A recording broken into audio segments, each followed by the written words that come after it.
Welcome back to Brooklyn, everybody, here at the Barclays Center. The press conference today making it all official, and we welcome the newest member of the Brooklyn Nets, Kevin Garnett. Has that sunk in, just the sound of that? You went through the process of sitting down with your family, kind of letting the smoke clear and determining that this was the right move for you. But as you hear it, as you experience all of this, just talk a little bit about the emotions you're feeling. Still settling in, to be honest. Been in Boston 6 years.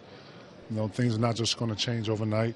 Things are not just going to up and, But I am embracing this. My family's embracing this. It's a fun process, to be honest. I'm glad I have Paul and Jason here with me to obviously go through this whole ordeal with. And I'm excited. I've never. Obviously, I played with better players, obviously with my Boston days, but to play with younger, hungry, eager players, I'm excited about this opportunity. Kevin, when you think about coming to this team, obviously you've looked at the roster that the Brooklyn Nets had prior to this particular trade, and you mentioned before in one of your comments, sacrifice is one of the keys to making it all mesh and checking egos at the door, if you will. Comment a little bit further on how you see that blending with your teammates now, with the ones that you're bringing with from the Celtics and the Nets. Well, a similar situation before, back in 07, 08, when I first joined Boston. Talent. And what I've learned through that whole ordeal, through that area of 6 years, is that when you're playing with other players who are just as good as you, you have to sacrifice a little bit of your own game for that. We played defense in Boston, and that was one of the things that, not to say that I didn't do before, but, was semi-priority at times in Minnesota before I got to Boston. I got to Boston and totally fell into a defensive role, and a role that wasn't obviously my preference, but it was one that I fit and one that I played out perfectly for that team, and that team needed that, and I felt like I did just that. So I'm going to bring some of that. I'm going to kind of use that as a gauge to come in here, and like Paul said, man, whatever we have to do to make this work, that's what it is. So from your perspective as an all-star multiple times, obviously, in your career, how do you throttle back or not throttle back? What goes through your mind in terms of, now I have to take over, even though you're a very unselfish player, sometimes there's going to be times where you're going to have to uptick it with this particular team just on given nights. What goes through your minds in terms of that decision making? You lead by example. Yep. Not everything is talk, not everything is about discussion. Leading by example, then talking, then discussing. Has always worked for me. I've never been a huge talker, never wanted to talk someone's ear off. Like him. He got a mic in his ear, though, so it doesn't matter.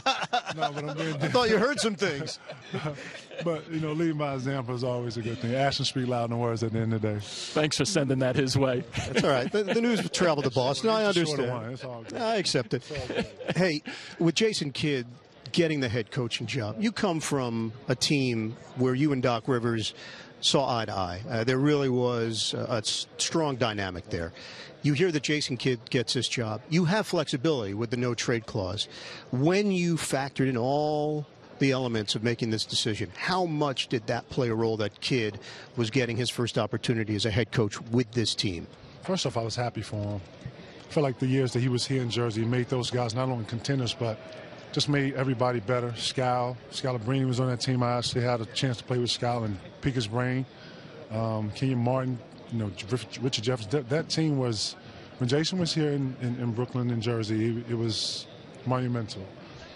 So, for him to get the job, or for him to even have the opportunity to do something that I feel like he's built for, was first off, was impeccable. I was happy for him.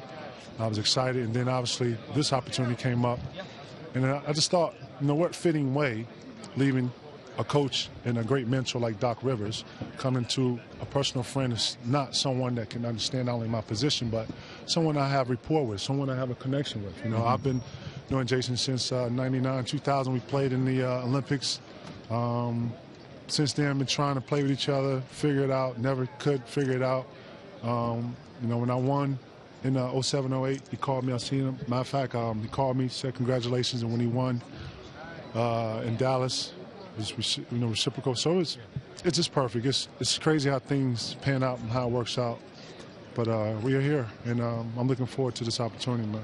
Kevin, when I look at the roster just quickly, and I pick out one big guy on this team prior to you getting here, and the name Brook Lopez, who you've competed against, I think the match and the complement between your style and his style should be very good. I'm just curious in terms of how you think that's going to work with Brook Lopez as being you and he being the two big guys. I think it's going to be great. I think a guy like Paul said earlier, one of our up-and-coming, if not one of the best bigs in our league. I don't know what kind of leadership or what kind of guidance he's had since, but whatever Brook wants to know, I'm here. I'm looking forward to this opportunity with playing alongside him. I don't know much about him personally. I'm just being honest.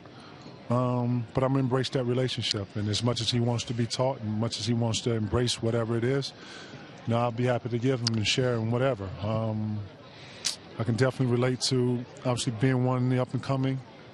I feel like from a range from his personal game, obviously he's a presence on the block. He has a range from 15 to 17 feet, very similar to my own. The way Jason is going to play these dynamics, it's going to be an interesting one, and how we pick and pop, who's rolling, who's doing what. I think all the parts are here. Part of coming here was because of the bones. They didn't necessarily trade away a lot of the major pieces. Reggie Evans is another huge piece that was important to me to be here. Karolinko's signing was a huge signing. So it's starting to, obviously fall in play and fall together. Like I said, the biggest thing for me is just seeing how well we mesh and how well we can get this rapport and this connection down.